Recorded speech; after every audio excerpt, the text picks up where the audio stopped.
échange, c'est un moment de rencontre, de discussion sur une thématique, sur un projet architectural.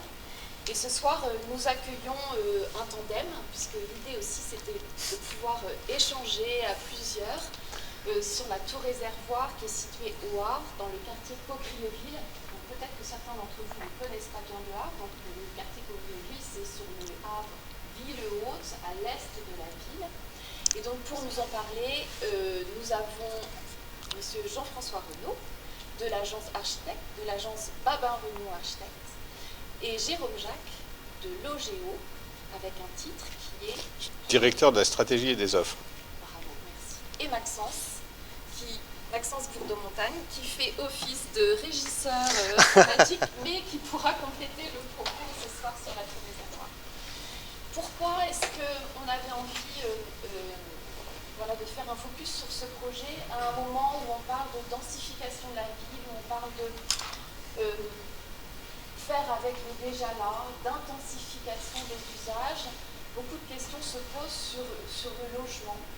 Et cette tour réservoir qui date des années 60, qui est à la fois un emblème sur le quartier, un repère visuel, posait la question aussi de ces tours d'habitation des grands ensembles des années 60 qui ont souffert aussi à un moment par manque d'entretien, peut-être on peut le dire, dans les années 70, des choses comme ça, de savoir qu'est-ce qu'on peut faire avec ces logements.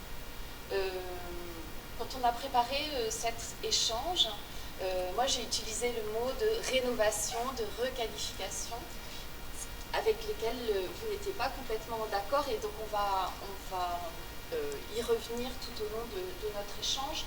L'idée, c'est de pouvoir apporter un propos pendant 45 minutes, 1 heure maximum, pour vous donner la parole, parce qu'on ne pourra pas embrasser toutes les thématiques tellement le sujet est vaste, donc c'est peut-être de répondre, parce que je vois qu'il y a beaucoup aussi de professionnels dans la salle, de répondre aussi à vos attentes. Avant de vous donner la parole, peut-être une précision aussi sur Caucrieville. Donc ce quartier qui compte 15 000 habitants, qui est un quartier qui est jeune en ce moment, qui en effet est sorti de terre dans les années 60, à un moment où ont été construits les grands ensembles pour accueillir aussi les enfants du baby-boom, et puis aussi beaucoup de personnes qui arrivaient d'Algérie, du Maroc, avec ce qu'on pouvait qualifier à l'époque de confort moderne, qui a un peu comme Léo de Rouen ici, si on peut comparer des choses. Et puis, en effet, dans les années 70-80, des difficultés sociales, économiques, qui ont dégradé aussi à la fois les conditions sociales, mais aussi le tissu urbain, mais des travaux, notamment engagés à l'échelle de la ville, qui ont permis d'engager depuis les années 2000, est-ce que ça va? Oui, c'est à peu près ça. Des projets de rénovation et de requalification, notamment dans le cadre des opérations de rénovation urbaine. Et c'est vrai que l'arrivée du tramway sur le quartier Caucrieville a aussi changé la donne. Il y a eu des œuvres qui se sont installées à l'occasion des 500 ans du Havre. Et donc cette tour, avec cette tour réservoir, parce que à son sommet se trouve un château d'eau, se pose la question de cette tour, et qui compte plus de 100 logements, 128, 129, quelque chose comme ça. 126. Avec des T3 et des T4. Que faire de ces tours aujourd'hui, au XXIe siècle? Donc moi j'aimerais bien vous donner la parole à l'OGEO, à la maîtrise d'ouvrage. Parce qu'une des spécificités de cette opération, c'est le gros travail de concertation que vous avez fait avec les habitants. Donc il y a des obligations de concertation, on utilise ce mot de concertation, mais c'était un échange avec les habitants, avec les riverains de longue haleine. Et moi j'aimerais bien que vous nous expliquiez comment ça s'est engagé au sein de l'OGEO et comment aussi vous avez intégré les architectes. D'accord. Peut-être pour revenir quelques secondes sur l'histoire du quartier et de la Tour. C'est un quartier qui a été créé vraiment de toutes pièces au tout début des années 60 au milieu des champs, il n'y avait rien. Et donc il a été construit par un architecte promoteur immobilier, qui est d'ailleurs l'architecte de la Tour elle-même. Et c'est un quartier qui compte effectivement aujourd'hui à peu près 15 000 habitants. Il a été construit d'un coup. Et c'est vraiment l'archétype de ce qu'on pourrait appeler aujourd'hui un quartier de logement social. Pour faire très simple, il n'y a pas beaucoup de rues à Coqueriville. Il y a quelques rues, mais pas beaucoup de rues. Il y a beaucoup de tours, comme celle-ci, ou de bars. Voilà. Donc là, on a une bonne image de ce que c'est que la tour réservoir au milieu de ce quartier. Il y a... voilà, merci Jean-François. Et voilà, donc là, on voit qu'il y a des champs tout autour. Et ça, c'est le moment du chantier, quand même. Ouais, c'est le moment du et des chantiers, parce que tout a été construit vraiment quasiment au même moment. Ça a été construit aussi parce qu'il y avait encore, jusqu'à très tard, des gens qui, suite au bombardement de la fin de la Deuxième Guerre mondiale, continuaient à habiter dans des baraquements. La reconstruction a pris beaucoup de temps. Et il a bien fallu loger les gens ensuite. Et ces gens qu'il a fallu loger, ça a correspondu aussi à un boom industriel avec l'arrivée de l'usine Renault, etc., au Havre, ou à côté du Havre, qui ont nécessité en gros d'avoir des endroits pour loger les gens. Et à l'époque, effectivement, on voit bien sur les photos que montre Jean-François, il y a les images, je parle un peu d'elles-mêmes, mais on voit d'un côté les vaches, donc on voit bien que le quartier a été construit vraiment au milieu de la campagne. Moi, j'ai des photos aussi vues du dessus qui sont assez saisissantes. On voit que la tour, à l'époque, elle était plutôt de bonne tenue, hein, elle était plutôt jolie, et surtout l'intérieur de la tour, le traitement de l'intérieur de la tour, qui était extrêmement qualitatif pour l'époque. Enfin, y compris pour maintenant d'ailleurs, hein, concrètement.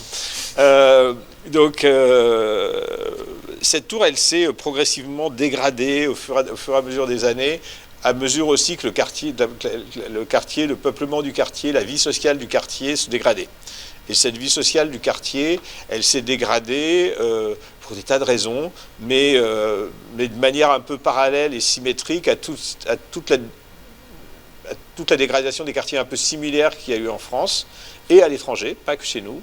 Et notamment parce qu'il y a eu, on l'oublie un peu vite, une recrudescence très forte de la violence dans les années 70 et dans les années 80, qui ont, avec trafic de drogue, des occupations de halls, des agressions, et tout ça, c'est derrière nous aujourd'hui, hein, très clairement, ça s'est très fortement amélioré, Dieu merci, mais ça a créé des tensions très fortes dans ces quartiers-là, et des tensions très fortes aussi sur les propriétaires des immeubles en question, parce qu'ils ne savaient pas très bien comment réagir à ça, et ils ont parfois pris des solutions qui étaient très sécuritaires, et qui ont été totalement inefficaces pour le coup, et qui en revanche ont très fortement dégradé la qualité de vie dans les bâtiments. Donc une fois qu'on a dit ça, nous, le GOCEM, on est une entreprise sociale pour l'habitat. On a hérité, alors on ne s'appelait pas comme ça à l'époque, mais peu importe, à un moment, par fusion successive, on a hérité de cette tour qui appartenait à un autre bailleur, mais comme on a fusionné avec l'autre bailleur, voilà, on a hérité de la tour, qui était une tour qui avait un peuplement très difficile, très compliqué. Et puis qui se dégradait aussi physiquement, hein, donc ça veut dire que déjà elle avait été coupée en deux verticalement, donc pour des raisons de sécurité, ils avaient choisi, donc comme il y avait des ascenseurs des deux côtés de la tour, de littéralement la couper en deux, c'est-à-dire que à chaque étage ils avaient construit des murs pour séparer le côté gauche du côté droit de la tour, c'est comme si on avait deux tours totalement juxtaposées, et c'est encore comme ça aujourd'hui, hein, donc à l'heure actuelle, on ne peut pas passer quand on est dans les étages d'un côté à l'autre de la tour. On est obligé de redescendre au rez-de-chaussée et de changer d'endroit. Quand on a hérité de cette tour, globalement, il y avait deux options pour nous.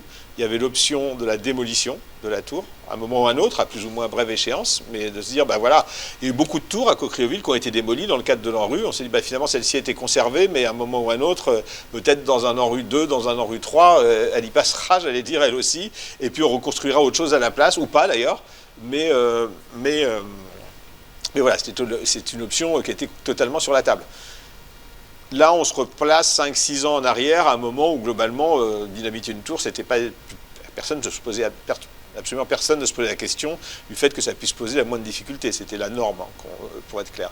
La deuxième option, c'était de réhabiliter cette tour dans le sens du mot réhabilitation tel que l'entendent les entreprises de logement abordable. Réhabiliter, ça voulait dire isoler par extérieur, probablement, très probablement changer le système de chauffage, éventuellement intervenir un peu dans les logements, repeindre les parties communes, et puis voilà, quoi. Donc ça, c'était les deux options qui s'offraient à nous.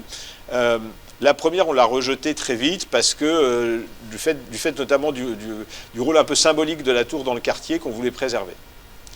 La deuxième, on l'a rejetée également, l'option réhabilitation, parce qu'on trouvait que...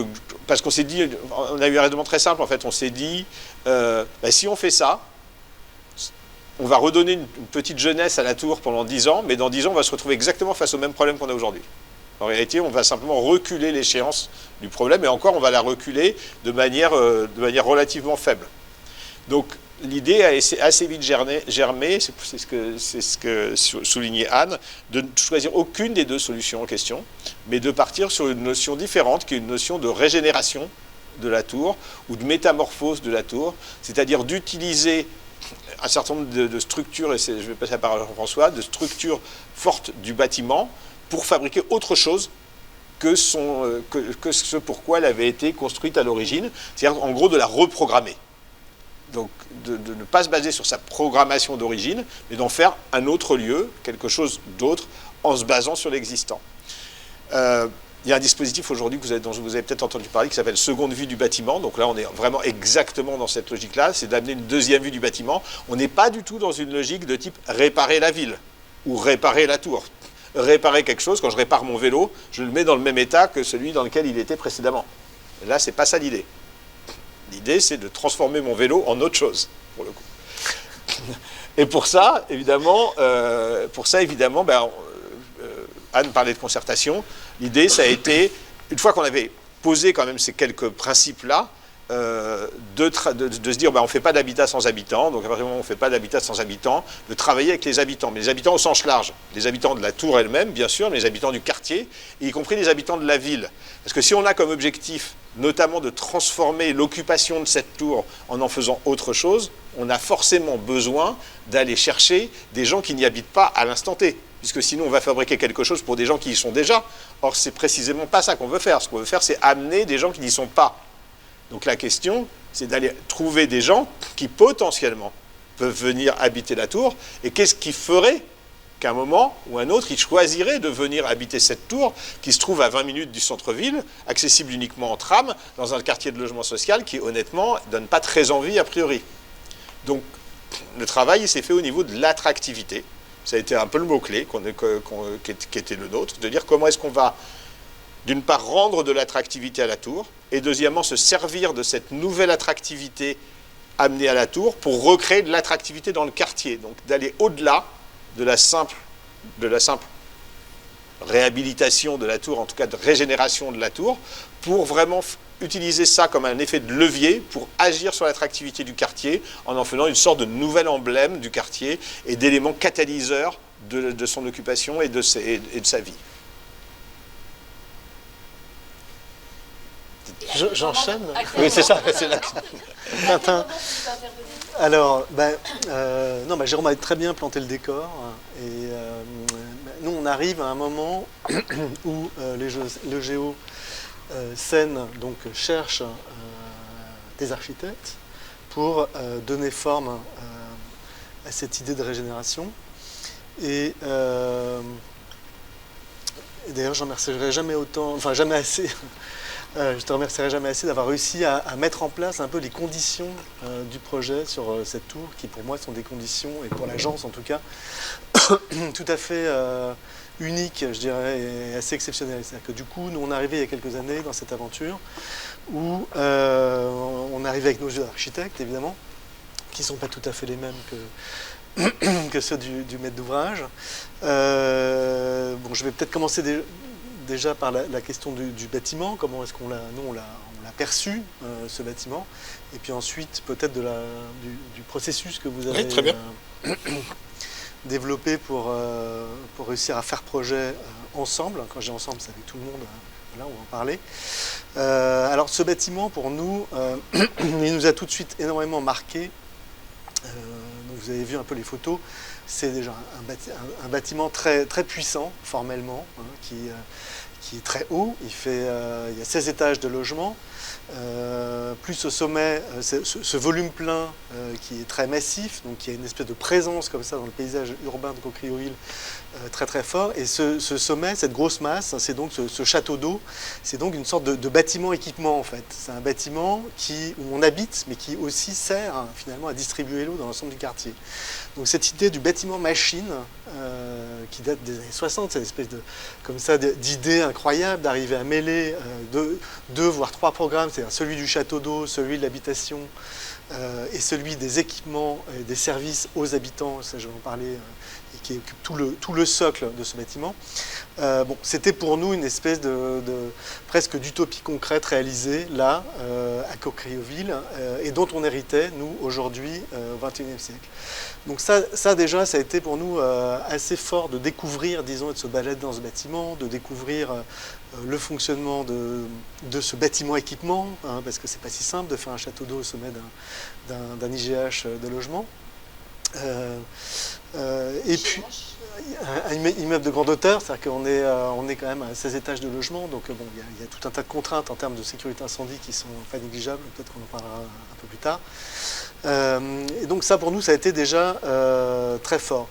Je dirais que le deuxième point qui nous a énormément intéressé, c'est ce que l'OGEO Seine avait mis en place, c'est cette espèce de regard qu'ils avaient sur la question du patrimoine, c'est-à-dire que finalement aujourd'hui, nous, architectes, nous, maîtres d'ouvrage, mais nous tous et nous toutes, qu'est-ce qu'on fait aujourd'hui de cet héritage des années 60, qui est donc un héritage carboné, hein, qui est une structure de béton, qui a donc certaines qualités, et où tout à coup l'idée d'essayer de travailler avec cette structure plutôt que de la détruire et de la refaire en bois, par exemple, nous semblait être extrêmement vertueux. C'est-à-dire que finalement, tout à coup, on s'est dit, travailler la durabilité, c'est peut-être justement de ne pas détruire, de ne pas détruire le béton, mais au contraire le transformer.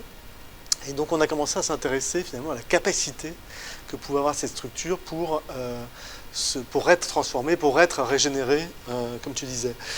Et évidemment, c'est un bâtiment qui semble comme ça très rigide, à la fois dans sa forme, et évidemment, vous l'imaginez pour ceux qui sont architectes ou entrepreneurs ou qui sont dans la salle, assez rigide aussi dans sa structure. Mais finalement, cette rigidité a certaines vertus. Et cette architecture des années 60, justement par la rigueur, je dirais, de sa structure, permet aujourd'hui d'avoir une intervention assez intéressante qui travaille avec la rigueur de la structure. C'est-à-dire que tout à coup, à partir d'une structure extrêmement régulière qui est fabriquée de poteaux-poutres sur 16 étages de haut, on peut finalement assez simplement enlever quelques cloisons, percer des trémies complémentaires, etc. et venir jouer finalement avec ce grand casier à bouteilles qui a été conçu initialement, en trouvant toute une série de variations, d'introduire toute une série de variations dans la structure plutôt que de la démolir et de la reconstruire. Alors l'autre thème qui nous intéressait beaucoup aussi, c'est l'idée de travailler dans le sens du bâtiment initial, c'est-à-dire dans le sens de sa structure évidemment, mais aussi dans le sens de sa programmation, parce que finalement dans les années 60, on découvre que dans ce bâtiment-là, eh bien, il y a déjà plein d'espaces communs, plein de services aux habitants qui étaient proposés. Donc dans l'entresol, il y a des cabines téléphoniques pour les habitants, il y a des espaces pour laver son linge, il y a des lieux où les habitants peuvent se rassembler, des salles de jeu pour jouer aux cartes, voilà. Et donc finalement dans ce bâtiment-là, on parle beaucoup de l'unité d'habitation de Marseille, etc. Mais finalement là, à Cocrioville, on a un exemple de bâtiment qui qui a tenté à sa façon et qui a réussi, je vais en parler après, de fabriquer des lieux partagés, et on en parle beaucoup dernièrement. Bon, là c'est les années 60, ils étaient déjà là, sauf qu'ils étaient du coup fermés, abandonnés, été délaissés. Un peu délaissés, voilà. Délaissés, fermés pour des raisons de sécurité. Bon. Et donc tout à coup d'imaginer retravailler sur cette idée d'un socle, d'un rez-de-chaussée et du premier étage qui dans le bâtiment, vous le voyez, fabrique une espèce de registre, de double registre dans le rapport au sol de la tour, venir travailler dans ce rez-de-chaussée entresolé, donc dans ce grand registre du bas de la tour, des espaces de service pour les habitants bien sûr, mais aussi ouverts au quartier, tout à coup nous semblait être une vraie clé pour réussir à faire que ce bâtiment pouvait retrouver une place dans l'espace public de Coqueroyoville. Voilà, parce que pour nous, il était essentiel dans la réflexion de retravailler sur l'interface entre le sol, l'espace public et la tour. C'est que dans l'histoire de l'architecture, finalement, il est tout à fait essentiel de penser, quand on pense tour, on pense forcément à son rapport au sol et donc du coup aux impacts et à l'interface qui peut arriver avec l'espace public. On va y revenir. Ouais, d'accord. Je voudrais que vous partagiez le résultat de cette grande concertation que vous avez eue avec la peut-être juste, si tu me le permets, je t'en prie. C'était quoi les besoins, les envies exprimées, et ça vous l'avez bien dit aussi, en creux, qu'est-ce que ça voulait dire aussi pour vous comme intervention? Déjà, le mode de consultation des architectes, donc pour choisir les architectes, a été un peu particulier puisqu'on a choisi un mode dit de dialogue compétitif entre 3 équipes d'architectes, ce qui nous a permis d'associer les 3 équipes d'architectes à l'ensemble de la concertation depuis son origine. Quand on parle de concertation, on n'a pas fait une concertation à la petite semaine. On a fait une concertation un peu dans les grandes largeurs quand même. C'est-à-dire qu'on a fait des réunions publiques dans lesquelles il y avait plus de 100 personnes. On a fait des réunions en visio, même pendant le Covid, où il y avait des dizaines et des dizaines de personnes qui se connectaient pour pouvoir dialoguer sur l'ensemble. On a fait énormément aussi d'interviews en one-to-one d'habitants qui ont été filmés, qui ensuite étaient rediffusés lors des éléments de concertation, etc. Donc on a mis en place tout un système de concertation plutôt inspiré des principes du design thinking, qui globalement est un principe de conception collaborative ou de création collaborative basé sur plusieurs phases, pour les appeler comme ça, mais notamment une première phase dite d'inspiration, où globalement on fait un peu feu de tout bois. On va observer la manière dont les gens rentrent et sortent des endroits, on va les interviewer, on va les faire parler, etc. Et ça, Jean-François, toi, tu as pu assister à tout ça. Ouais. Et je pense que ça dès le départ, en fait, un peu aussi conditionné un peu ta manière d'imaginer le projet. Nous, on en a parlé plusieurs fois, mais nous, on a énormément apprécié ce processus. Nous, on est une agence qui travaillons beaucoup sur la question du logement, mais beaucoup sur la production du logement contemporain, on va dire. Et c'est vrai que quand on travaille sur le logement collectif, on a très peu l'occasion de rencontrer les habitants qui vont arriver dans nos espaces. Et là, tout à coup, de comprendre que le processus proposé par le Géocène était justement une concertation très, très poussée, très, très longue avec les habitants, nous a énormément plu parce que tout à coup, on a pu rencontrer les gens qui vivaient là. Et on a pu les rencontrer, leur parler, de voir comment ils habitaient, visiter les logements avec eux, débattre de tout un tas de questions que généralement on garde entre nous, à savoir finalement le hall, comment ça marche, où est-ce que je mets mon vélo, est-ce que je préfère une cuisine ouverte ou une cuisine fermée, pourquoi au 7e étage il y a trop de vent pour sortir dehors alors qu'au 3e c'est super. Il y a tout un tas de vécus comme ça qui a pu être échangé entre nous, quand je dis nous, c'était les 3 agences, les 3 équipes, il n'y a pas que des 3 grosses équipes en fait, et puis les habitants qui étaient là. Et du coup, moi, une chose qui m'a énormément frappé, on en a parlé plusieurs fois, c'est que dans les habitants qu'on a rencontrés, certains, en fait, avaient emménagé dans les années 60, hein, enfin, au moment de l'inauguration de la tour, quoi. Et ils avaient une espèce de fierté d'habiter là, absolument extraordinaire, alors que pourtant, finalement, quand on passe là, on se dit, ben, c'est un bâtiment dégradé, ça n'a pas été entretenu, il y a plein de problèmes de poubelles, etc. Et en fait, les habitants, eux, étaient extrêmement fiers et extrêmement partants pour cette idée de concertation, venaient raconter un peu toute l'histoire du lieu aux architectes qui allaient intervenir, et ils ont essayé de nous transmettre du coup cette espèce de grande fierté finalement d'être dans la tour réservoir qui était le bâtiment phare de Cocrioville à leurs yeux. Excuse-moi, Ouais. peut-être pour répondre à Anne sur en fait, qu'est-ce qu'ils nous ont dit en réalité. Ouais. Ils nous ont dit 4 trucs un peu essentiels sur lesquels nous après on a pu construire. Le premier truc, c'était immédiatement, ils nous ont dit, il faut que vous amélioriez notre quotidien. Parce qu'il y avait des rats autour des poubelles, etc. Les bailleurs précédents n'avaient pas entretenu les choses comme il faut, etc. Et donc ça, on a dit, ok, on va le faire, et on ne va même pas attendre le projet de la tour pour le faire. On va vous améliorer le quotidien tout de suite. Le deuxième sujet, ça a été le sujet des logements eux-mêmes, en disant, les logements aujourd'hui sont plus adaptés à nos besoins. On était sur une tour donc de 16 étages avec uniquement des T3 et des T4. Rien d'autre. Aucune autre forme d'habitat. Donc, évidemment, ça crée de la monotonie, ça crée du ghetto, ça crée tout ça. Troisième chose, ils nous ont dit, recréez-nous de la convivialité. On n'a pas de convivialité dans cette tour, on ne se croise pas, on se connaît pas, surtout les premiers habitants qui étaient là depuis les années 60, qui disaient, bah, nous, avant, il y avait les laveries, avant, il y avait les salles de jeu, avant, les enfants jouaient, machin. Maintenant, la cour, la tour, elle est coupée complètement en deux, elle est limite soudée, enfin, c'est impressionnant. Et puis le quatrième élément, ils nous ont dit, rendez-nous finalement la fierté de vivre dans cette tour, redonnez à cette tour finalement son côté emblématique qui nous avait tellement frappé quand on avait emménagé dans cette tour. Alors évidemment, les habitants qui étaient arrivés après avaient un peu moins ce discours-là. Mais en tout cas, ce qu'ils avaient tous comme discours, ce qui était très frappant, alors, dans la manière de les écouter, il y avait quelque chose qui était très important pour nous, c'était d'écouter les mots, d'écouter les phrases, d'écouter le sens premier de la phrase qu'on nous dit, mais surtout d'essayer de lire des choses derrière les choses, d'essayer d'identifier ce qu'on appelle les besoins latents, d'essayer de comprendre tout ce qui n'est pas exprimé, mais qui est exprimé d'une autre manière, mais qui est le symptôme de quelque chose d'autre en réalité. Et ça, on l'a fait via les verbatims, on a essayé de comprendre, et il y a des choses qui nous ont vraiment frappés. Notamment, il y avait un truc moi, que je trouvais vraiment extraordinaire, c'est que la plupart des gens parlaient de la tour comme si c'était un être humain. Réellement. Il y avait un côté organique, on parle de ville organique, mais là il y avait quasiment un côté bâtiment organique. C'est-à-dire que les gens, la tour c'était un des personnages finalement de l'histoire, quasiment humain, quoi, quasiment vivant, quoi. Donc évidemment elle avait vieilli, elle avait machin, etc.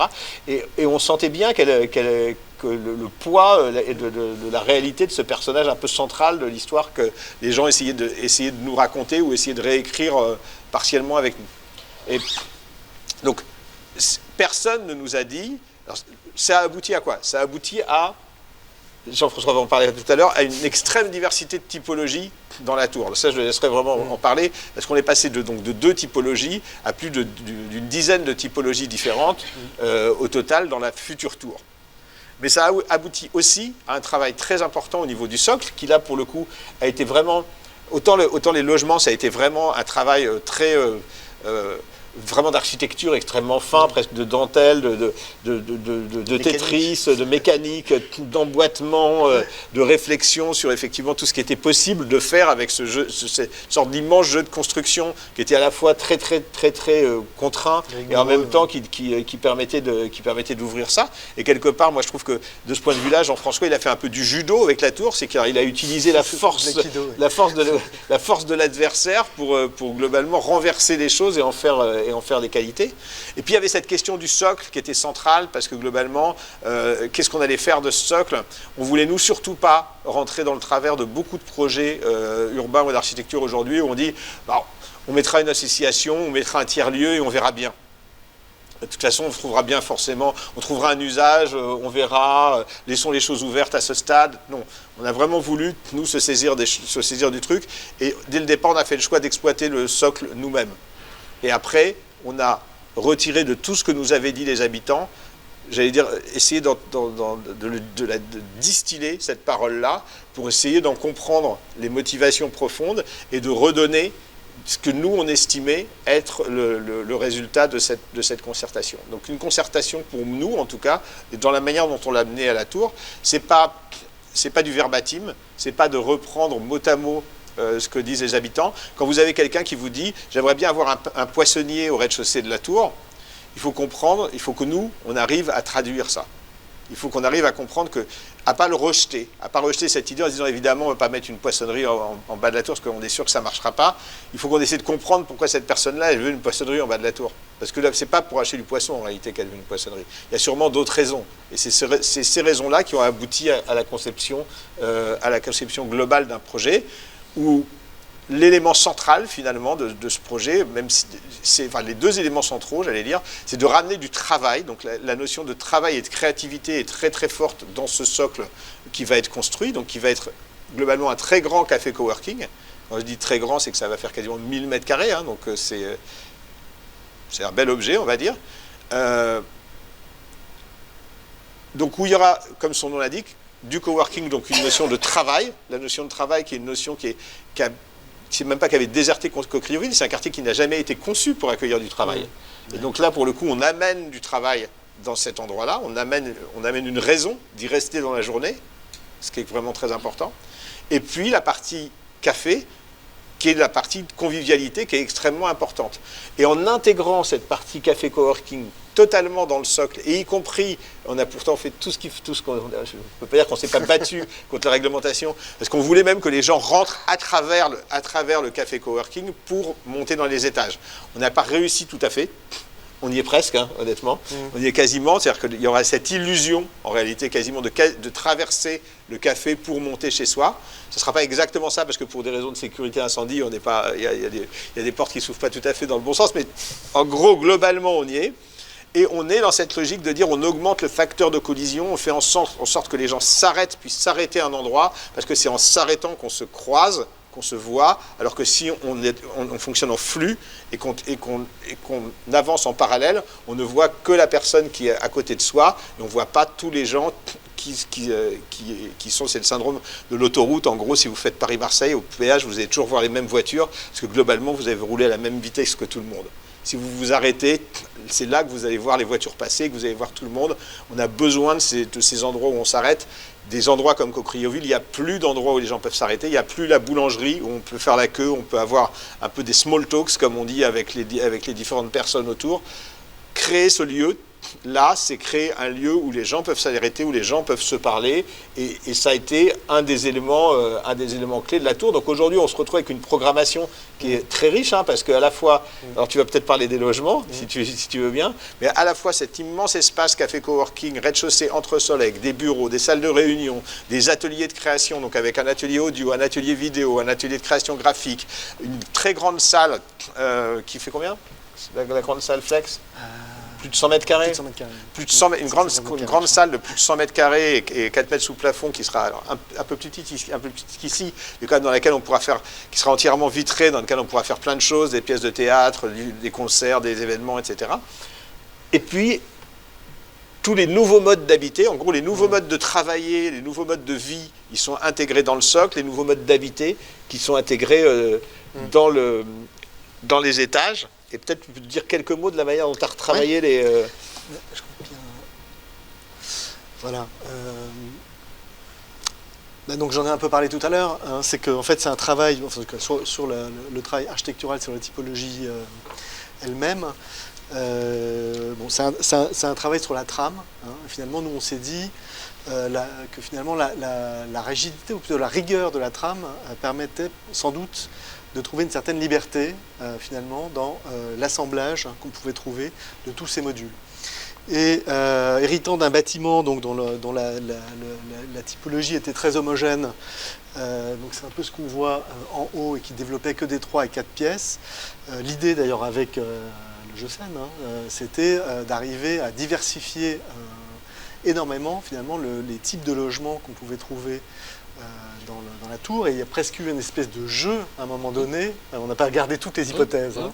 On en a gardé plus de 10 je crois, mais il y a eu une espèce de jeu à un moment donné où à l'agence on s'est mis à tester vraiment tout ce qu'on pouvait faire comme habitat dans cette tour. Donc du coup, on a réfléchi à des duplex, donc on a gardé ça comme hypothèse, les duplex. Donc il y aura des endroits où il y aura des duplex avec des grands ateliers d'artistes, des endroits où il y aura des colocations pour étudiants, des endroits où il y aurait des co-living, même on a testé des espèces de clusters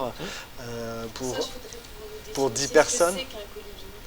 Un co-living, alors il y a peut-être que tu peux en parler. En gros, un co-living, c'est comme une grande colocation. Simplement, la différence, c'est qu'il y a notamment la partie salle de bain et toilette qui est intégrée, enfin, au moins salle de bain, mais salle de bain et toilette, généralement, qui est intégrée dans la chambre. Alors, c'est pas systématique, mais c'est généralement la définition qu'on donne. Là, en l'occurrence, il peut y avoir des... Donc, ça veut dire que c'est comme un petit appartement, et les pièces communes, en réalité, ça dépend quelles pièces on met en commun.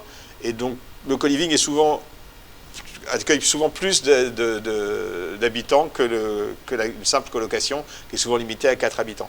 Là, on a des co-living de 6 habitants ou 8 habitants. Ça, c'était un test de co-living à 10, par exemple. À 10, ouais. Ça, c'était un test de co-living à 10, celui qu'on voit en bas à droite. Mais donc, on a réfléchi à ce que serait tour, finalement, le périmètre de l'appartement lui-même varie horizontalement, mais aussi verticalement. Et du coup, on s'est retrouvé avec tout un tas finalement de formes de logements, emboîtées les unes avec les autres, toutes desservies par ces deux noyaux verticaux. Et le co-living, ça s'adresse plutôt à des personnes qui sont seules, ou des personnes qui sont en couple, ou des personnes... Voilà, on a différents types d'habitats partagés, entre guillemets, dans la tour.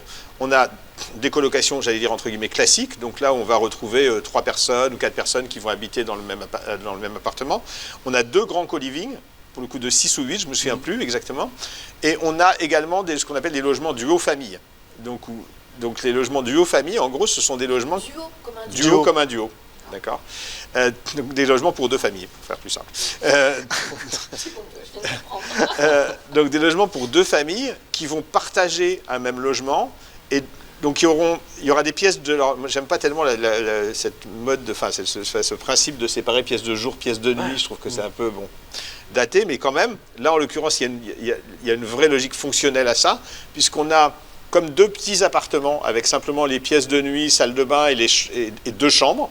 Donc on a globalement une aile de l'appartement avec 2 chambres et une salle de bain, un couloir et du rangement. On a une autre aile d'appartement avec 2 autres chambres, une salle de bain et du rangement. Et au milieu, on a un très grand séjour cuisine qui est partagé par les 2 familles. Alors ça induit des modes de vie nouveaux, parce que c'est pas facile. Ça répond à des modes de vie. Et ça répond... Ouais, c'est ça, ça se nourrit. C'est reversé.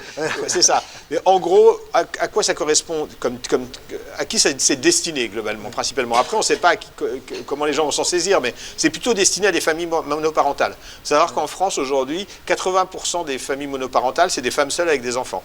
Donc, si vous avez 2 femmes seules avec un enfant ou 2 enfants, elles peuvent tout à fait habiter ce type de logement, cohabiter dans les espaces de vie, et pourtant garder leur intimité avec leur enfant le soir. Ça permet aussi d'avoir une vie sociale bien plus développée, parce que quand vous sortez, vous pouvez avoir votre voisine, entre guillemets, qui aussi partage votre cuisine, etc., qui garde vos enfants. Quand vous faites vos courses, vous faites les courses pour 2 familles plutôt que pour une famille. Enfin, ça simplifie énormément la vie quotidienne, et surtout, ça simplifie énormément la vie de familles monoparentales, qui sont en plus souvent dans des conditions sociales défavorables, ce qui est souvent le cas dans ces quartiers. Donc ça, on n'en a pas mis 40, on n'est pas complètement fou non plus, mais on en a mis quelques-uns qu'on a saupoudrés comme ça. On a mis des appartements T1 meublés. C'est extrêmement difficile aujourd'hui de trouver des appartements T1 meublés. Dans le logement social, pour être clair, ça n'existait pas parce que légalement, c'était interdit jusqu'à il y a 2 ou 3 ans. Aujourd'hui, on commence à avoir le droit de le faire, donc on ne va pas s'en priver et on va en mettre. Les T2 meublés aussi, quand vous êtes jeune, que vous vous installez quelque part, si vous avez un T2 avec une cuisine équipée, que vous pouvez rentrer dans ce logement sans avoir à acheter un réfrigérateur, une cuisinière, un four, un évier, etc., c'est autant d'économies que vous allez faire pour pouvoir rentrer sortir du cocon familial, j'allais dire, tout en voilà. Donc tous ces nouveaux modes d'habiter, globalement, ils vont aussi nous servir de levier pour attirer de nouvelles populations à cet endroit-là et pour avoir une vraie diversité, à la fois générationnelle, sociale et presque culturelle, finalement.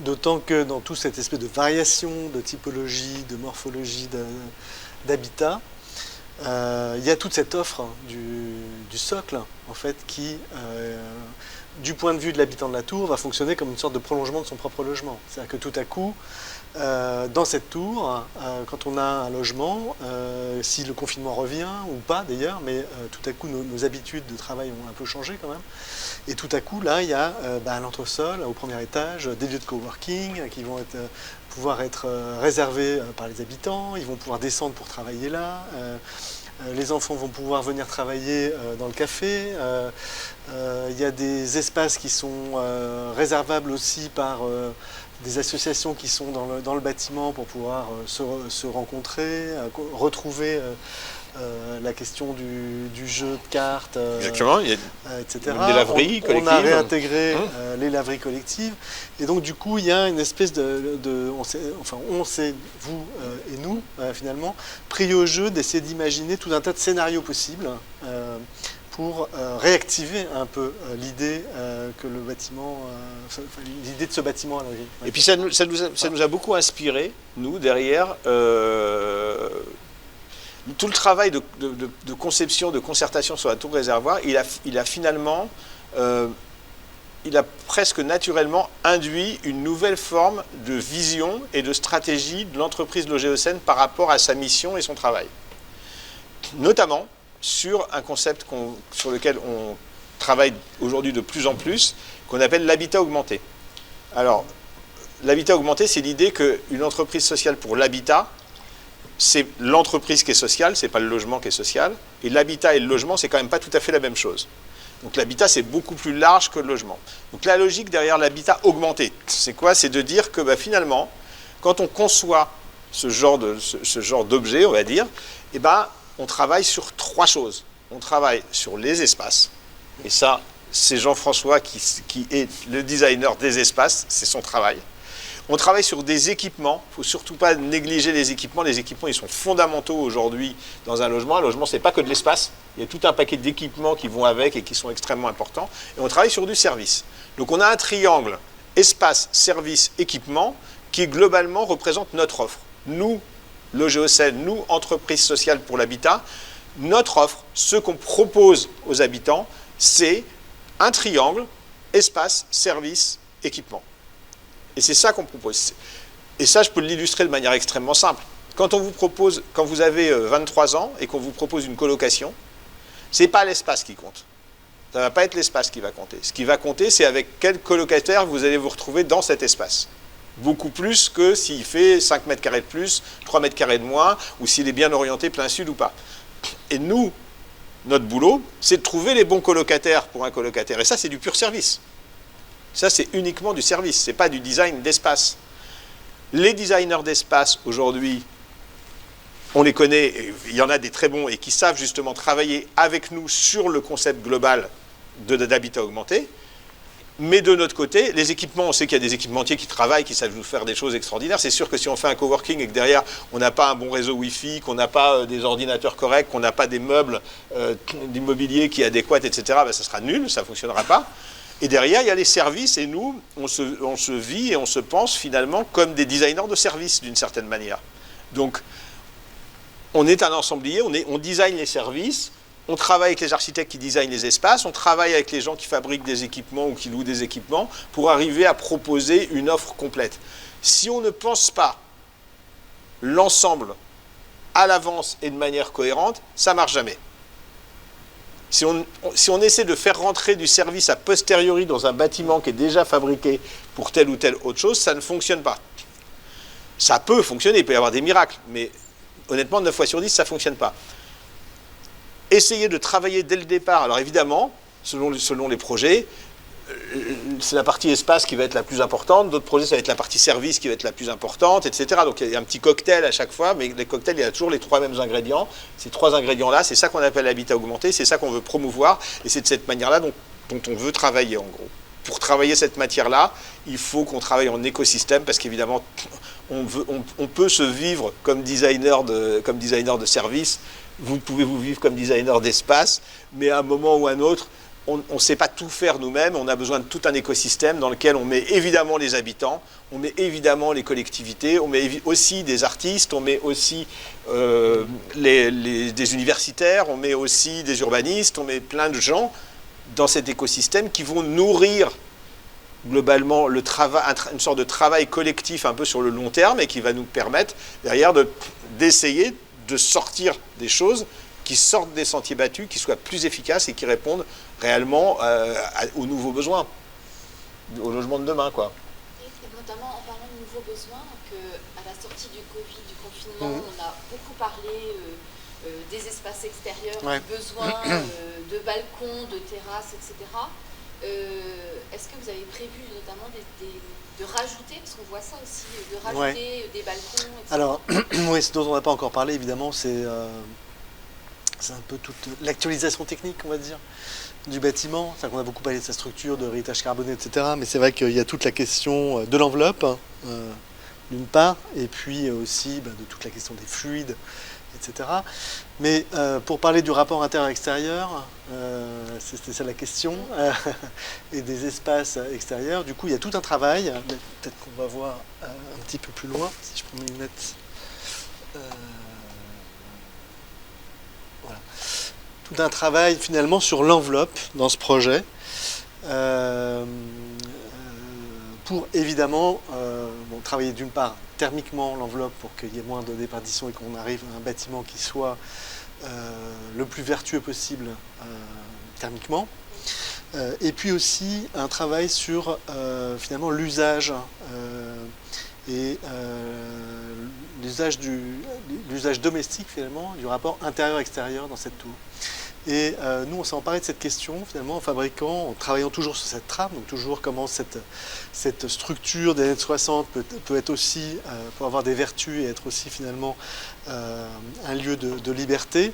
On s'est dit que, finalement, donc le bâtiment avait X trames répétitives et que, finalement, en travaillant quelques modules de façon très fine, pour le coup, et qui seraient préfabriqués hors site, pour essayer d'avoir le moins d'impact possible sur les habitants qui seraient encore dans la tour ou sur le quartier, on arriverait finalement à renouveler complètement à la fois l'isolation thermique dans l'enveloppe, mais aussi l'usage du rapport intérieur-extérieur de la tour, donc notamment en travaillant sur la hauteur du garde-corps, sur la hauteur de l'allège, et puis sur la profondeur du balcon ou du jardin d'hiver. Parce qu'en fait, c'est un bâtiment dont tous les balcons ont été fermés, je pense dans les années 80-90 peut-être. Et donc ça, on a eu beaucoup de débats avec les habitants de la tour sur cette question balcon ouvert ou balcon fermé, jardin d'hiver. Et en fait, très rapidement dans les hauteurs, c'est que dès qu'on dépasse le 5e étage, il y a un tel vent que les habitants ne veulent absolument plus avoir d'espace ouvert. Ils préfèrent avoir des loggias fermés, donc des jardins d'hiver, qui puissent ouvrir ou fermer, mais en tout cas que ça puisse devenir plutôt un espace intériorisable, disons, dans le logement. Et donc du coup, on s'est emparé de cette question pour essayer d'imaginer finalement des modules de façade qui seraient peut-être différents entre les niveaux bas et les niveaux hauts, qui seraient peut-être différents aussi suivant les appartements qui sont derrière, en fonction des besoins qu'il y a dans les logements. Et du coup, il y a tout un jeu comme ça de modules qui sont travaillés de façon autonome et qui vont être, pendant le chantier, amenés sur site et éclipsés à la façade pour réussir à en transformer l'enveloppe. Du coup, bon, là, on montre 3 modules où finalement on joue sur les nus de la façade. Il y a un des modules où on est, c'est celui du haut, ici, où on est finalement au nu extérieur de la façade. Un deuxième où on est en creux, c'est ce qu'on voit ici, qui propose un balcon élargi dans le logement. Et un troisième, soit un balcon élargi d'ailleurs, soit un jardin d'hiver. Et un troisième dans certains cas où, au contraire, on est en débordement par rapport au nu de la façade et qui propose des espaces habitables complémentaires. Et donc du coup, avec ce principe-là,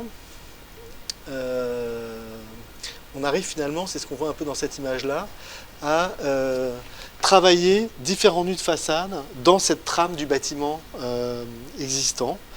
avec tout un travail assez fin sur l'échelle de la façade, l'échelle vue depuis le logement, la question du traitement thermique du soleil, donc de l'occultation, qui était essentielle pour les habitants, et puis cette idée toujours d'avoir tantôt des espaces extérieurs en creux, tantôt des jardins d'hiver, et que c'est finalement un module de façade assez homogène dans son dessin, mais variable dans ses usages, qui va venir recomposer complètement la tour. Ce qu'on voit ici, c'est que dans les niveaux bas, donc on a certains modules en creux, mais quand on regarde à l'échelle de la tour elle-même, finalement, là on ne le voit pas très bien, mais finalement les balcons, parce que c'était la question initiale, sont surtout dans le niveau bas, qui sont un peu à l'échelle des autres bâtiments environnants, c'est-à-dire R+4, R+5. Et puis ensuite au-dessus, c'est généralisé en jardin d'hiver, dans les parties les plus hautes et qui sont plus exposées au vent. Et là, on voit bien donc, la tour et donc son rapport avec les espaces extérieurs et les espaces publics. Notamment, vous l'avez soulevé quand on a préparé cet échange, de la relation que l'OGEO a avec la ville du Havre, et donc qui vous a permis aussi d'intégrer cette dimension-là et de travailler aussi sur les sols autour. Vous pouvez nous en dire un mot? Alors il y avait deux, en fait il y a deux sujets, mais extrêmement intéressants. Hein. C'est d'une part que le réservoir n'appartient pas à la GESN, donc en fait ce bâtiment est en copropriété. Et puis le sol, enfin en tout cas une bonne partie du sol, n'appartenait pas, mais je crois que maintenant ça y est, c'est fait. Vous l'avez, oui, je crois que c'est fait. Vous avez récupéré la maîtrise du foncier dans l'ensemble de l'impact. Voilà. Et bon, ça c'est un autre axe dont tu n'as pas encore parlé, Géo, je ne sais pas si on aura le temps d'en parler, mais disons c'est l'axe peut-être plus, pour le coup, peut-être politique et plus, voilà, de la capacité qu'a eu le GESN à embarquer un peu tout le monde dans cette histoire. Que, bon, nous, évidemment, on est partis tout de suite, vous l'avez bien compris, nous, ça nous a beaucoup plu. Mais aussi, je dirais que tout à coup, tout le monde a... Enfin, vous avez réussi à convaincre, finalement, tous les intervenants, tous les acteurs, etc. Ouais. Après, moi, je suis vraiment... je suis très méfiant quand on me dit que c'est pas possible, en gros. En règle générale, je suis extrêmement méfiant. C'est-à-dire que, généralement, je demande pourquoi. Et puis, quand on m'explique pourquoi, je demande à voir les textes et à comprendre les choses. Et puis ça, c'est un principe général. Et puis, c'est pas moi en particulier. C'est-à-dire, c'est l'entreprise en général. On a plutôt tendance, globalement, à pas prendre pour acquis un nom. Ça... d'expérience aussi, et je pense que c'est vraiment une des choses les plus importantes. Puis je vois beaucoup de gens assez jeunes dans l'auditoire. Il y a une chose qu'il faut vraiment absolument retenir, c'est que quand vous avez un super projet, les gens vont l'accepter. Les gens auxquels vous adressez, même s'ils sont les plus fermés de la Terre, ils vont finir par s'ouvrir. Alors en l'occurrence, là on n'a eu aucun problème, parce qu'on a la chance d'avoir au Havre une structure assez simple où la communauté urbaine est de la même majorité que la ville. En gros, la ville elle-même représente les 3/4 de la communauté urbaine, donc, ou les 2/3 de la communauté urbaine, donc ça simplifie beaucoup les relations. Mais dès qu'on a présenté le projet, ils ont tout de suite suivi. Mais l'expérience montre que, y compris dans des endroits où c'est beaucoup plus compliqué, si on arrive avec un super projet, on arrive à convaincre et ça fait basculer les trucs. Je ne sais pas si tu as la même expérience. Mais complètement, c'est une grande leçon, c'est que finalement le projet a une capacité à convaincre qui est absolument énorme. Ah, c'est quand même, non? Je sens des...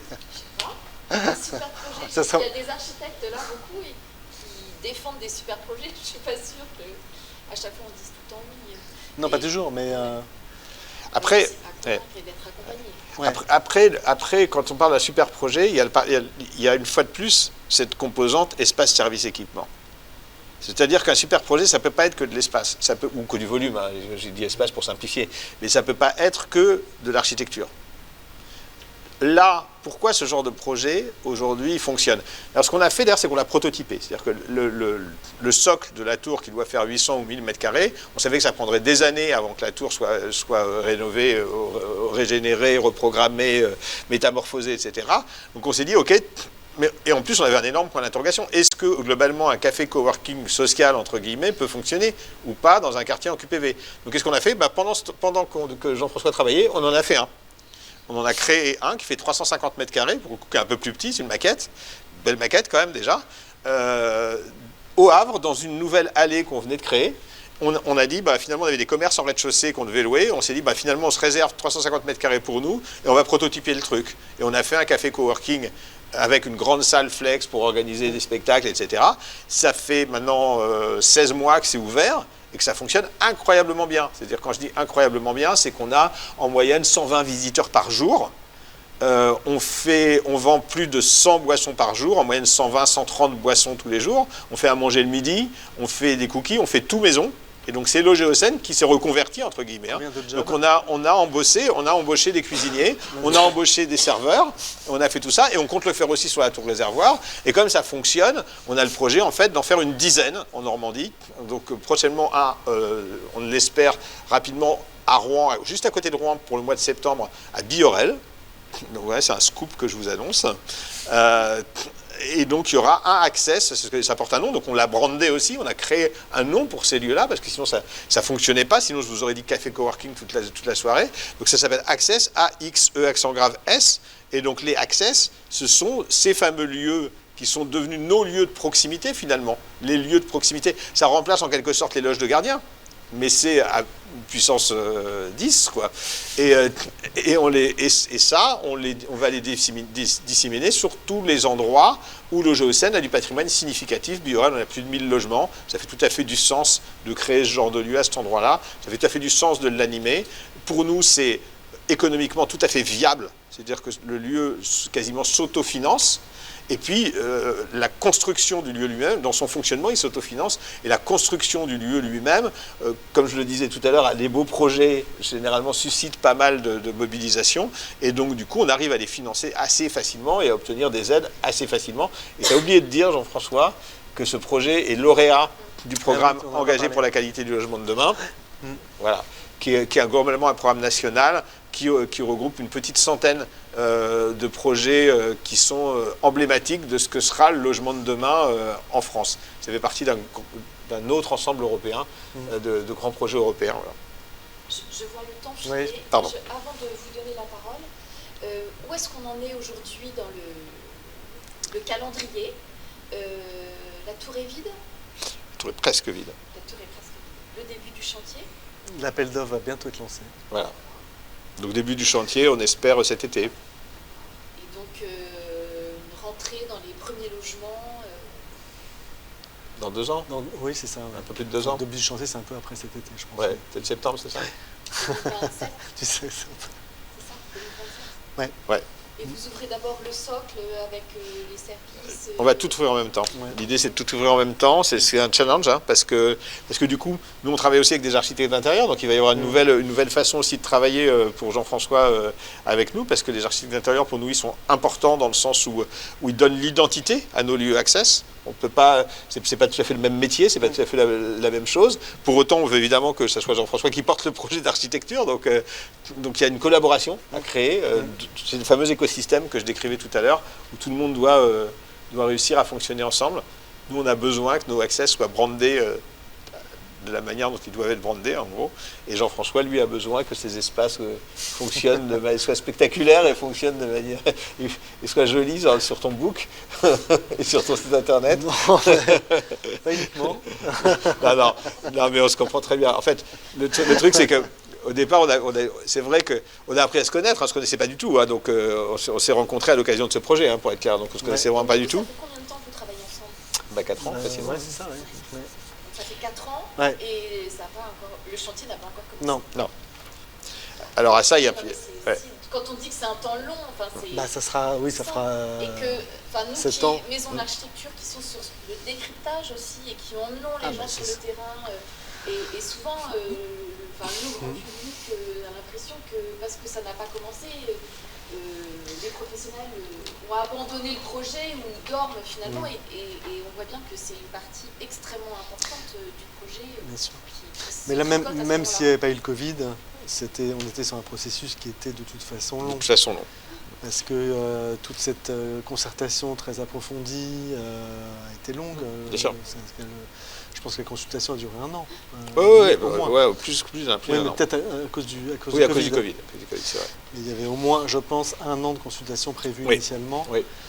Plus ensuite 1 an d'études, plus 2 ans de chantier. Donc de toute façon, plus le délai du permis, etc. De toute façon, c'est vrai que le temps du Et puis pour être tout à fait, projet est long. pour être complètement transparent aussi, il y a ce dispositif dont je vous parlais qui s'appelle Seconde vie du bâtiment, qui est un dispositif réglementaire, c'est peut-être un peu technique, je sais pas, qui est un dispositif qui est en fait extrêmement intéressant. Quand vous êtes une entreprise sociale pour l'habitat, quand vous construisez un bâtiment neuf, vous avez un certain nombre d'aides. Alors, honnêtement, l'État prend un peu d'une main ce qu'il vous donne de l'autre, hein, donc c'est un grand classique. Mais il y a quand même une aide qui est assez forte, c'est que, notamment, il vous exonère de taxes foncières pendant 20 ans. Sauf que ce bâtiment a été construit dans les années 60, donc il a été exonéré de taxes foncières entre 1960 et 1980.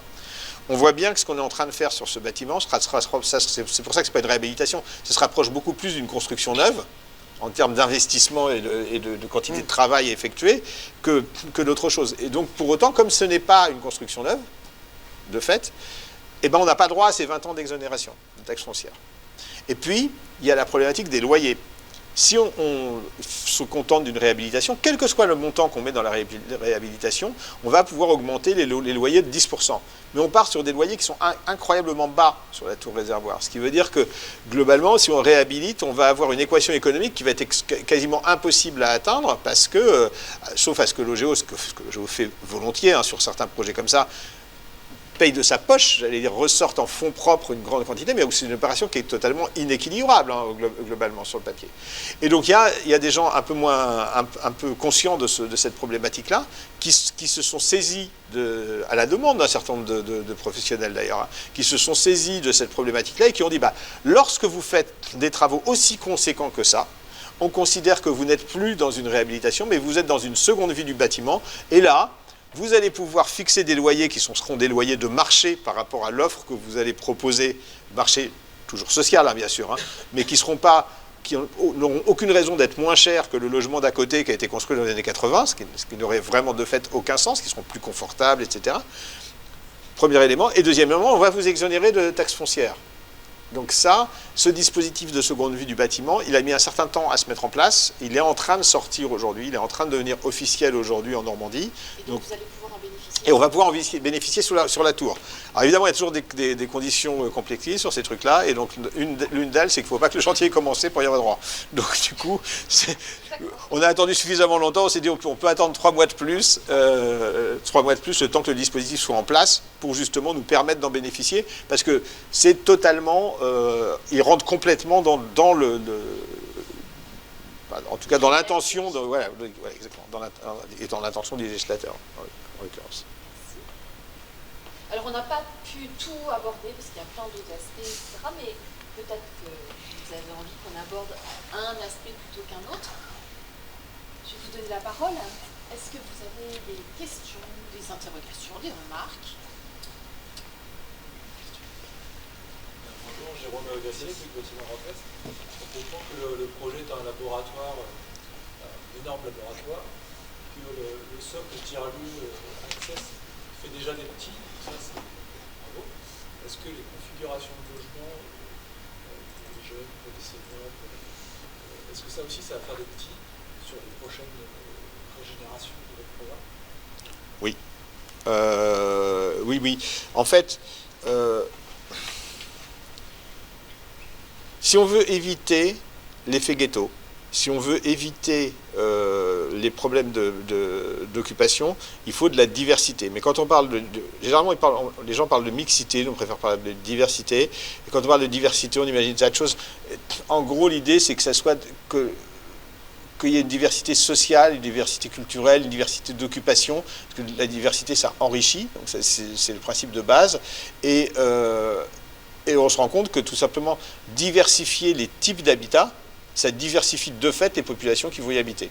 Et donc, du coup, si on veut faire que les quartiers vivent bien, fonctionnent bien, etc., on a intérêt à avoir beaucoup de diversité dans les typologies, dans les types de logements, et c'est ça qui va permettre que ça fonctionne.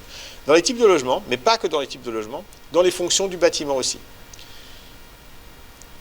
Si vous prenez un quartier de logement social, vous avez certains quartiers de logements sociaux qui sont des quartiers ghettos. Vous n'avez que des gens qui sont des clones les uns des autres. Mais si vous sortez de ces quartiers de logements sociaux, si vous êtes dans des cités-jardins, vous avez le même phénomène. Ce n'est pas une question de revenus. C'est une question qu'à un moment, si vous avez un type d'habitat identique et des fonctions de la ville identiques, les gens vont s'auto-cloner.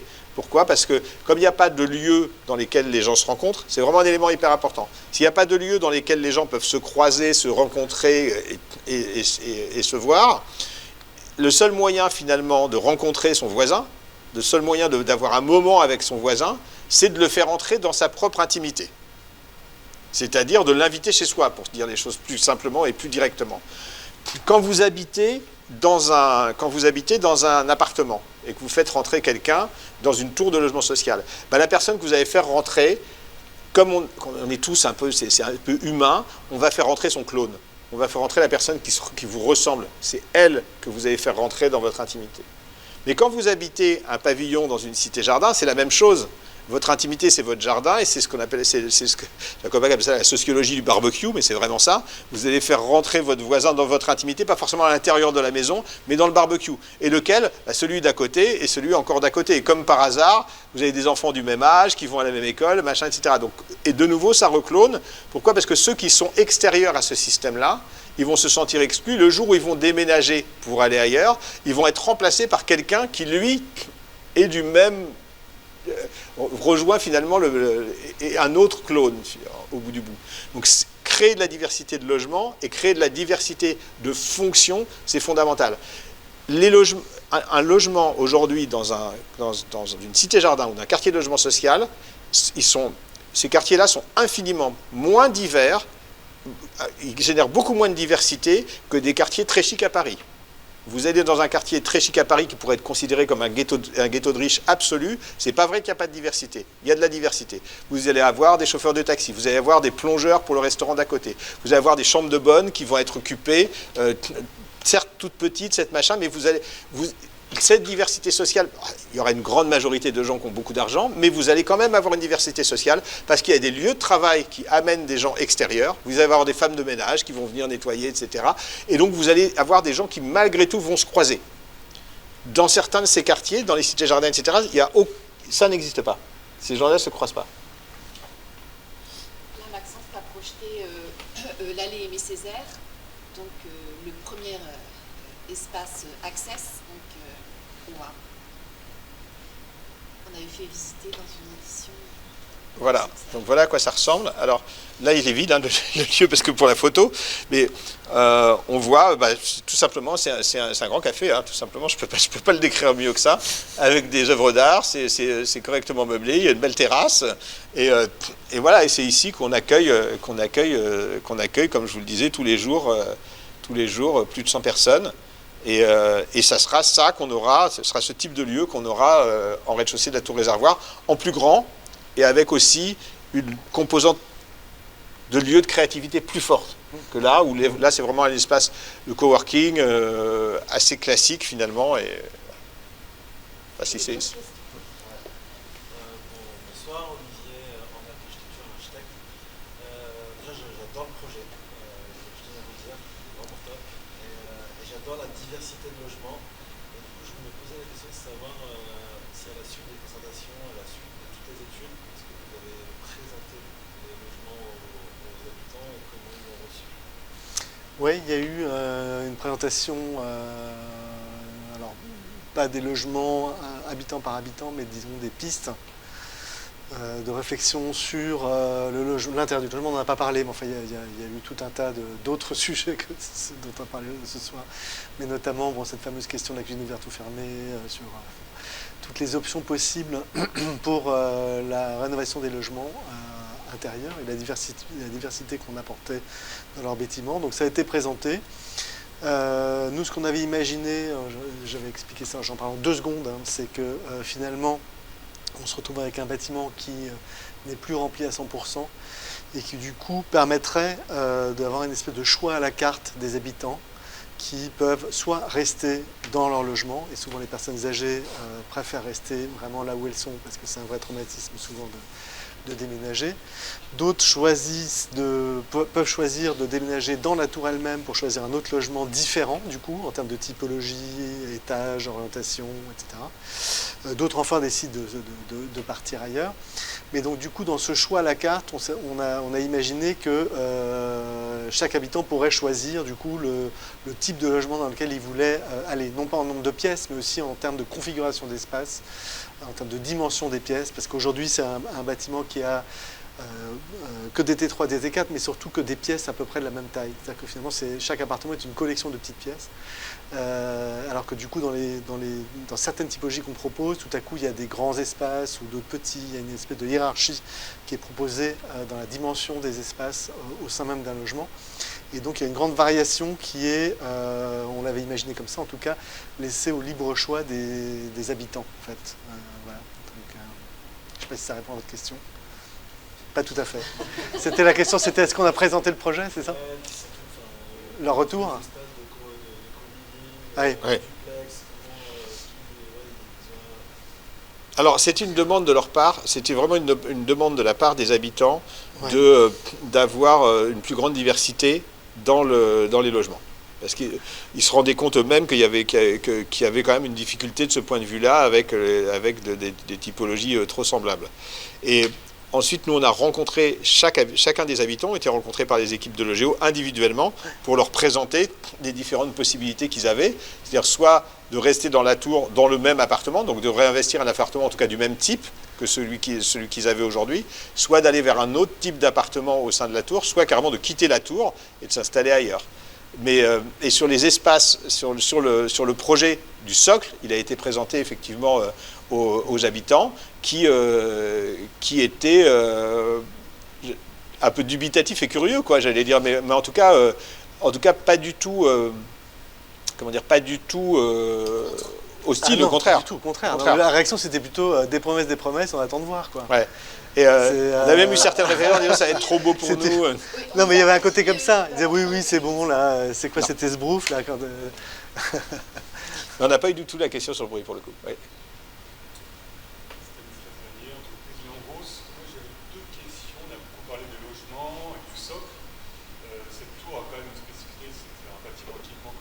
Noté et qu'en plus c'est très haut. J'ai deux questions. La première, c'était quelles étaient les contraintes finalement du réservoir en haut, parce qu'à un moment donné vous avez envisagé de la détruire, donc j'imagine qu'il y avait peut-être possibilité de retrouver un autre usage à cette partie de l'orage. Et la deuxième, c'est comme on veut redonner de la notoriété à la tour, c'était est-ce qu'il y a des lieux partagés comme le socle qui se retrouvent au dernier étage, parce que là pour le coup il y a une vue qui est quand même splendide. Et est-ce que le public pourra en bénéficier? Commençons par la fin. Non, donc parce que c'était très compliqué en fait. Donc ça nécessitait d'aller mettre un ERP, donc un équipement qui reçoit du public, au 17e étage. C'était en fait complètement en termes de contraintes.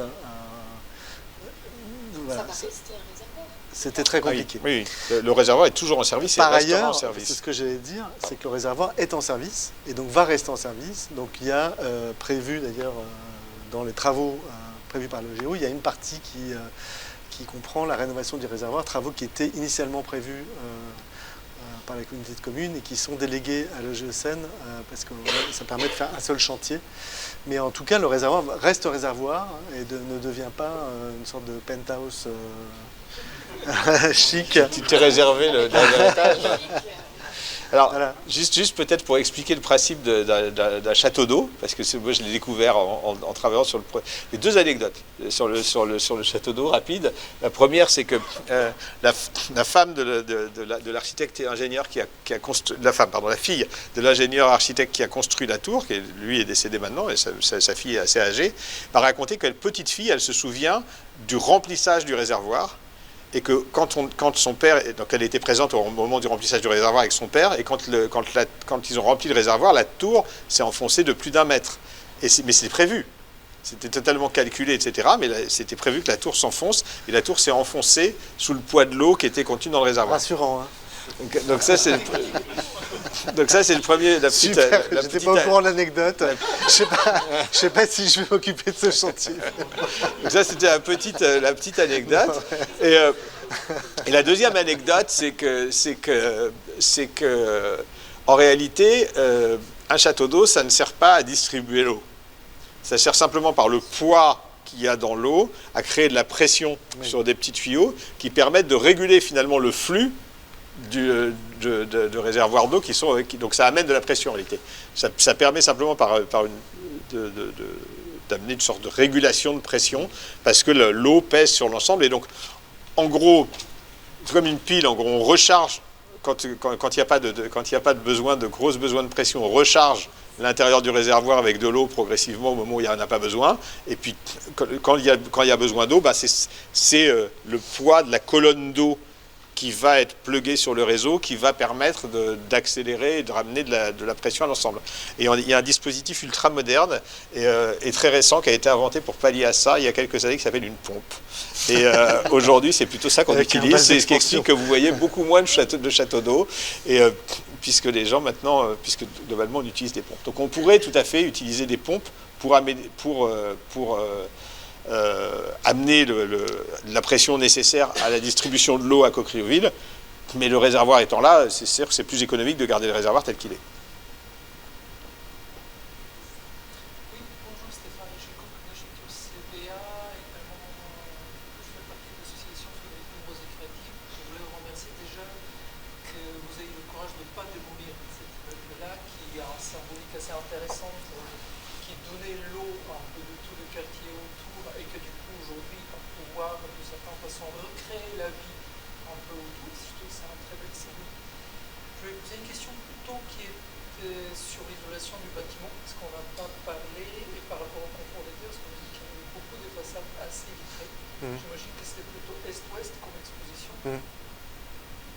Oui, du coup, vous avez bien vu, oui, c'est Est-Ouest.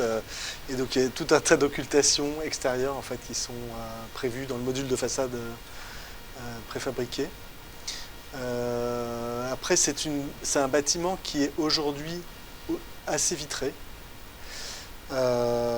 qu'il a toujours été, parce que c'était les années 60. Et il nous semblait important qu'il le reste. Et donc on a essayé avec notre bureau d'études de maintenir, disons, une surface vitrée importante, tout en développant une enveloppe efficace thermiquement. Donc notamment sur la question des conforts d'été, avec des occultations extérieures en fait, qui sont prévues sur les modules de fenêtres. Ouais, c'est des stores extérieurs. Mais du coup, ça nous semblait en tout cas important que, enfin, on a estimé que finalement, l'une des grandes qualités de cette architecture des années 60 était sa grande générosité d'ouverture et que ça aurait été un peu terrible de se retrouver avec le pourcentage de vitrage auquel on assiste aujourd'hui après rénovation dans ce bâtiment. Donc on a, dès le début, mais ça, le géo, Seine était tout à fait partant. C'est que pour garder un peu l'image et le caractère de cette architecture-là, il nous semblait important de maintenir... C'était honnêtement une préoccupation partagée par la ville aussi. La ville souhaitait vraiment que la tour garde sa forme. Et puis par les habitants, parce que quand on parle aux habitants des vues... du rapport à l'extérieur, etc. Alors, il y a une question sur le vertige dont ils nous ont parlé. Donc, c'est pour ça que nous, on a travaillé avec des allèges qui ne sont pas des allèges à 1 mètre, qui sont des allèges à 80 cm pour traiter cette question du vertige. Mais par contre, les habitants sont complètement éblouis par leur vue, donc notamment ces espèces de jardins d'hiver, enfin ces intérieurs extérieurs. Ils peuvent passer des heures là à regarder. Enfin, dans certains étages, il y a une vue complètement géographique. Hein, c'est absolument saisissant. C'est-à-dire que tout à coup, on voit la géographie, on voit la mer, on voit tout en fait. c'est éblouissant. Et inversement, on voit la tour de partout. On voit la tour de partout, oui. Et juste pour la petite anecdote, Stéphane, que je connais un peu, est modeste, parce que, et ce qu'il ne précise pas, c'est que le access de l'allée Aimé Césaire est créé dans une allée qui a été percée de toutes pièces pour le projet immobilier en question. Allée, donc au Havre, qui est en face de la gare. Cette allée fait à peu près 200 mètres de long, et le bâtiment qui a été construit est vraiment, aujourd'hui, c'est des logements logés au Seine. Il y a une 50aine de logements logés au Seine sur deux grands bâtiments, dont les rez-de-chaussée sont des commerces, et l'architecte, c'est Stéphane. Ouais, bah, bravo. Voilà. Ouais, j'aime beaucoup ce... Parce qu'il m'a fait visiter, évidemment. Il m'a fait visiter. C'est pas On y prémédité. était Hein, je vous jure ensemble. que- Mais non, je savais pas, on s'était pas rencontrés. Mais non, c'est super projet. Du coup, moi je retourne les questions parce que effectivement il y a les parties qui sont vitrées, Ouais. il y a les deux pignons. Du coup, c'était Ouais. le type d'isolation. Est-ce que c'est de laine de bois? Est-ce que c'est de Laine de verre, ouais, pour l'instant. Après, bon, c'est les aléas font que le DCE a été fini il y a un petit bout de temps. On n'a pas encore lancé la consultation. Pendant ce temps-là, les choses évoluent, hein, on le sait tous. Donc voilà, il y aura peut-être un ajustement de dernière minute au moment où on lance le chantier. Hein. Voilà. C'est aussi une particularité de ce qu'on a fait, c'est que là,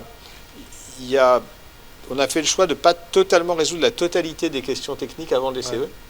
et de laisser une forme de liberté, Mm. entre guillemets, aux entreprises. Je ne sais pas si c'est juste ce que je dis ou Non. pas. Non. Surtout qu'il y en a quelques-unes dans l'Assemblée. Je préfère tout de suite dire qu'il n'y a pas de liberté. Il n'y a aucune liberté. Il faudra répondre à Soyons très faudra clairs. répondre à l'appel d'offres. Crac. Voilà, bah, ça a le mérite d'être clair.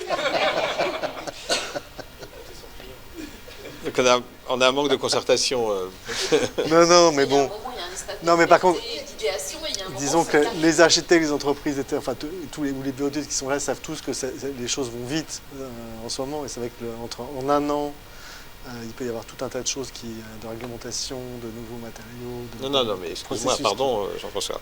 Donc vous faites exactement ce qu'on vous a dit. Oui. Bonsoir. Bonjour. Portez ta voix parce que les gens qui sont en creux, sinon ne t'entendent pas. Oui, bonsoir, Mélanie Bury, atelier des 2 ans, architecte. J'avais une double question. La première question, c'est de ce que j'ai compris avec le jeu de Tetris, c'est que comme il y a des duplex, etc., est-ce que vous avez été amené à ouvrir le fameux couloir divisé en deux, Ouais. j'imagine, Ouais. donc sur tous les étages? Oui. Ouais. Et la deuxième question, c'est du coup, comment l'OGO gère justement avec ses moyens partagés les charges pour les locataires? Ça n'a pas été un frein d'apporter, parce que les services en eux-mêmes, c'est super, mais comment Alors, c'est réparti ensuite pour les locataires? Bah, c'est une très bonne question. Le concept d'access n'existe que parce qu'il est équilibré économiquement. S'il n'était pas équilibré économiquement, il ne pourrait pas exister. Ça veut dire que globalement, le fonctionnement du lieu, il a 2 colonnes de revenus. Une colonne de revenus qui est globalement toute la nourriture et les boissons concerts, et une deuxième qui est la privatisation. Ce qui nous permet en fait de maximiser le moment où le lieu est utilisé. Avec ces 2 colonnes-là, on arrive à payer la quasi-totalité du personnel qui travaille chez Access, et évidemment la totalité de toutes les charges qui vont avec. On se garde une personne par Access, qui est globalement la profession de l'ancien gardien d'immeuble. Alors c'est plus un gardien d'immeuble, du coup c'est ce qu'on appelle un facilitateur de lieu, mais en réalité cette charge-là reste à la charge de l'OGO. Il faut savoir que pour les habitants, là, il y a une réglementation qui est très claire dans l'habitat social, c'est qu'on ne refacture pas aux habitants les frais de gardiennage, sauf dans le cas où le gardien fait le ménage ou la sortie des poubelles. Et dans ce cas-là, on peut récupérer 75% de son salaire auprès des habitants. Dans notre cas, le facilitateur ne fait ni le ménage ni les poubelles, mais il est le facilitateur d'un lieu qui va bien au-delà de la tour, puisqu'on a plus de 1000 logements à Coqueriville, et que ce socle de la tour va être globalement le lieu de rendez-vous, le lieu de proximité pour l'ensemble des habitants de la tour. Et aujourd'hui, pour nous, avoir une personne à temps plein pour 1000 habitants, c'est beaucoup moins que ce qu'on met d'habitude. En réalité, on met plutôt, pour 1000 habitants, 3, 4, voire 5 personnes. Donc en l'occurrence, il y aura une de ces personnes qui seront là. Si on prend l'exemple de l'allée Aimé Césaire, quand on a ouvert le lieu Access, on avait, avant l'ouverture du lieu Access, ce qu'on appelle un responsable de secteur et 3 gardiens d'immeuble. Et aujourd'hui, on a voulu faire un modèle où on va avoir un responsable de secteur et un gardien d'immeuble, plus un facilitateur de tiers-lieu. Ce qui fait qu'on a réduit en réalité le personnel, la charge de personnel pour le GEOCEN, tout en offrant un service bien meilleur, parce qu'avant, la loge de gardien était ouverte 3 quarts d'heure par jour, et qu'aujourd'hui, on a un lieu qui est ouvert 6 jours sur 7, parce qu'on est ouvert aussi le samedi matin, toute la journée jusqu'à 18h. Et pour les laveries, c'est pareil, c'est libre accès Oui, aux oui. habitants. Alors il y a une particularité pour la tour qui est quand même très importante, parce que c'est ça aussi qui nous a débloqué une énorme... C'est presque ce qu'on appelle un fit stratégique, la tour, en réalité. C'est-à-dire que chaque petit élément vient en nourrir un autre, qui lui-même en nourrit 3, etc. Et tout ça forme une sorte de bloc très solide. La problématique de la sécurité, elle était au cœur de tous les sujets de la tour. Parce qu'elle est au cœur des problématiques du quartier de Coqueriville. Beaucoup moins maintenant, comme je le disais, que dans les années 70-80, mais cette réputation est toujours là, d'une part, et puis il y a quand même des phénomènes d'insécurité d'autre part. Et donc là aussi, on a fait du judo, nous aussi. Donc Jean-François a fait du judo avec les espaces, et nous on a fait du judo avec les services, parce qu'on a dit, tuons totalement, non seulement on veut tuer cette problématique de la sécurité, mais en plus on veut la renverser. Et pour la renverser, qu'est-ce qu'on a dit? On a dit, la tour réservoir, on va la faire gardienner 24 heures sur 24, 7 jours sur 7. Donc on a fait le calcul, on a fait ça, on l'a mis dans nos bilans d'exploitation, etc. On s'est rendu compte que c'était tout à fait possible. Et le fait de faire gardienner cette tour 24 heures sur 24, 7 jours sur 7, ça renverse complètement le phénomène de sécurité, puisque aujourd'hui, ça va de fait être l'endroit pour habiter qui va être le plus sûr de la ville. Y compris bien plus sûr que n'importe quel immeuble du centre-ville du Havre, qui lui n'est pas gardienné. Ce qui fait que si vous êtes une personne âgée qui a une santé un peu fragile, etc., vous voulez qu'on vous passe un petit coup de fil tous les soirs à 21h pour savoir si tout va bien, vous pouvez l'avoir dans la tour. Vous ne pouvez pas l'avoir ailleurs. Si vous êtes on a, comme dans le logement social, des gens qui sont des femmes battues, par exemple. Donc qui n'ont pas envie de se faire, dont l'ex-conjoint, par exemple, vient les harceler régulièrement. Ça arrive, c'est des choses qui arrivent aujourd'hui dans la vraie vie. Et bien là, dans la tour, en raison de la présence du gardien 24-24, boum, on renverse le problème. Les gens qui sont dans cette situation-là seront bien plus à l'abri de ce genre de problématique qu'ils ne le seraient dans un logement traditionnel, y compris s'il était situé dans un quartier réputé plus sûr. Donc, on a pris quelque chose qui était une faiblesse du lieu pour en faire une force. Comme toi avec la tram. Et du coup, on n'a pas parlé, mais vous gardez presque le même nombre de logements? Quasiment à l'unité de près, je crois. Oui, parce que du coup, on a des plus petits, des plus grands. C'est un hasard, hein, mais c'est 126 dans les deux cas. C'était pas du tout dans la demande. Il y a eu des étapes où on en avait beaucoup moins. Et là, on est revenu à un étayage.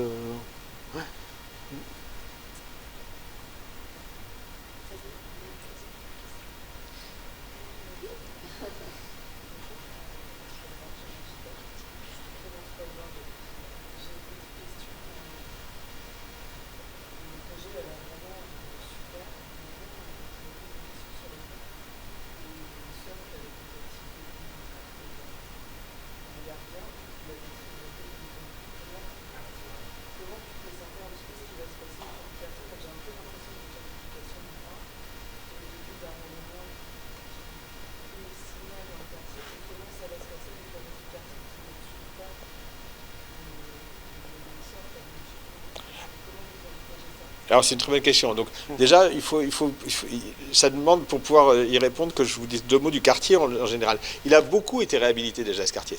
Il y a énormément de choses qui ont été réhabilitées. La tour, finalement, c'est presque le dernier objet qui n'a pas été réhabilité. Donc en gros, là, il choque par son délabrement dans un quartier dont beaucoup d'éléments ont été réhabilités. L'OGEO a fait sa part du travail, notamment dans les immeubles qui sont juste à côté, qui nous appartiennent, qui ont été complètement réhabilités, dont la réhabilitation vient de se terminer. Donc il y a eu tout un travail global de réhabilitation dans le quartier. Quant à la gentrification, sur un quartier comme Coqueriville, c'est pas demain la veille. Pour être honnête. C'est-à-dire que quand on dit qu'on va augmenter les loyers, on va arriver à des loyers qui seront peut-être à 5 euros, 6 euros du mètre carré au lieu de 4 euros du mètre carré. Donc ça veut dire qu'un appartement de 60 mètres carrés, vous allez le payer 360 euros par mois avant de toucher vos APL. Donc on est très loin d'un endroit où on aurait du logement. Ça restera un des endroits, ça restera parmi les logements les moins chers des 25 000 logements que propose l'OGEO. Donc on est très loin de ça. Et on nous avait également, on a eu ce genre de questions sur l'allée Aimé Césaire, donc là pour le coup dans un quartier qui est en train, pour de vrai, de se transformer très fortement devant la gare du Havre.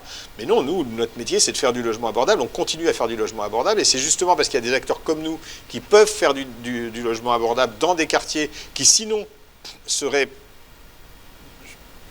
potentiellement la proie d'une forme de gentrification. Ça permet au contraire de réguler très fortement et de garder du logement abordable dans ces quartiers-là. Et très franchement, là, quand on parle de... Alors, je connais beaucoup moins bien la situation rouennaise, mais il y a vraiment des logiques territoriales qui sont extrêmement différentes. Et très franchement, aujourd'hui, le phénomène de gentrification qui exclurait des gens d'un quartier du Havre, par exemple, moi, aujourd'hui, je ne le vois pas. Je ne le perçois pas. Il va peut-être arriver, hein, mais aujourd'hui, il y a effectivement des quartiers qui deviennent de plus en plus attractifs, mais c'était des quartiers où avant, soit il n'y avait personne, avec énormément de logements vacants, soit il y avait des logements qui étaient tenus par des marchands de sommeil et qui étaient tout à fait complètement insalubres. Ça ne veut pas dire que le risque n'existe pas ailleurs, bien sûr. Eric Mohoni, juste une petite question sur l'enveloppe budgétaire. Est-ce qu'elle avait été prédéfinie à l'origine du projet ou définie avec l'évolution du projet en fonction des choix architecturaux? Alors Jean-François, je te laisse soit mentir, soit dire les vérités. C'est comme tu veux. Non, mais je suis en toute transparence. C'est une enveloppe qui a... Enfin, la question de l'économie a fait partie du processus. On peut le dire. Ouais, clairement. Donc, du coup, il y a eu des options qui ont été présentées, ça a été arbitré. Et aujourd'hui, c'est vrai que l'enveloppe a été décidée à la suite une fois que le programme a été figé. Bon, et il y a eu des arbitrages. Ouais. Pour vous donner un exemple, il y a une excroissance qui est prévue sur la tour pour accueillir notamment ce qu'on appelle la grande salle flex, qui va être cette salle de 120-130 mètres carrés, là, qui va servir un peu à tout, enfin à plein de choses différentes en tout cas. On avait prévu à un moment de faire un rooftop au-dessus. Et puis finalement, quand on a vu les coûts, etc., on a arbitré, on a dit bon, finalement le rooftop il n'est pas indispensable, il y a beaucoup d'espace vert autour, on va faire autrement, quoi.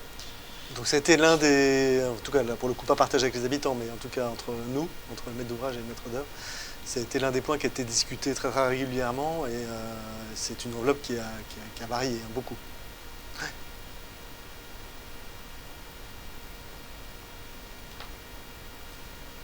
Une dernière question, si vous souhaitez. Merci beaucoup. Merci beaucoup. Merci pour cette invitation. De loin. Ça va.